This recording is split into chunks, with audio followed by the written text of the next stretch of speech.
একটা সুন্দরী মেয়ে দাঁড়িয়ে, চোখে চশমা পরা, পরনে শাড়ি, স্লিভলেস ব্লাউজ, ঘাড়ে ব্যাগ, ঠোঁটে লিপস্টিক দেওয়া, মাথার চুলগুলো ঘাড় পর্যন্ত ছাড়া রয়েছে। চুলের শেষ প্রান্তটা কেমন যেন লালচে রঙের। পুষ্প খানিকক্ষণ দেখে থতমত খেয়ে যায়। তারপরে বলে, কাকে চাই? কে আপনি? হ্যাঁ, তুমিই বোধহয় পার্থর বউ, তাই না? হ্যাঁ, আমি ওর বউ, পুষ্পমালা। আপনি? পার্থ কোথায়?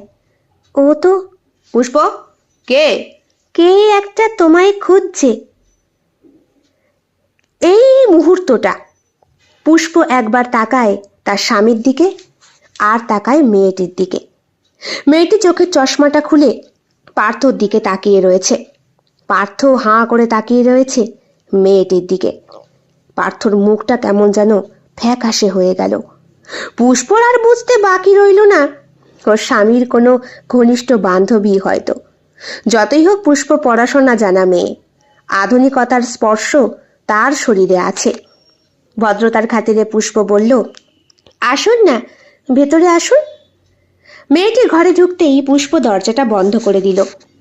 পার্থর দিকে এগিয়ে যাচ্ছে মেয়েটা। পার্থ বিভোর দৃষ্টিতে ওর দিকে তাকিয়ে বলল, অনামিকা? যাক, চিনতে পেরেছ তাহলে। তোমার স্ত্রী? আচ্ছা, তোমার বিয়েতে তো আমাকে নিমন্ত্রণ করলেই না। কই, পুষ্প বললে তাই না তোমার নামটা? খুব সুন্দর নাম।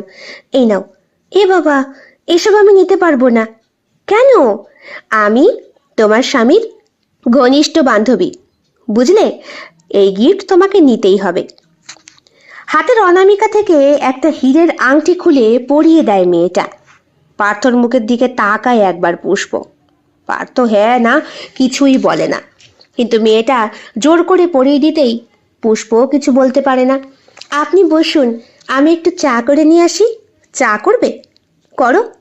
কিন্তু পার্থ, তোর এখন বেরোনোর সময় না? হ্যাঁ, স্নানে যাচ্ছিলাম। ও, তাহলে পুষ্প কিছু করতে হবে না। পার্থ তো বেরোবে, আমিও ওর সঙ্গে বেরিয়ে যাব। আমারও অফিসে কাজ আছে। তুই এত বছর পর? হোমা, নতুন এলাম তো, ব্যাঙ্গালোর থেকে সোজা এখানে জয়েন করলাম। আসার পরেই তোর খবর জানতে পারলাম, তাও আবার সিদ্ধার্থর কাছে। হ্যাঁ, ওর সঙ্গেই গতকাল ক্যাফেতে দেখা হয়েছিল। তুই নাকি বিয়ে করেছিস। তা বন্ধু মহলে সব থেকে পরে বিয়ে করলি তুই। এত সুন্দর একটা বউ পেয়েছিস, সত্যি জাস্ট ভাবা যায় না।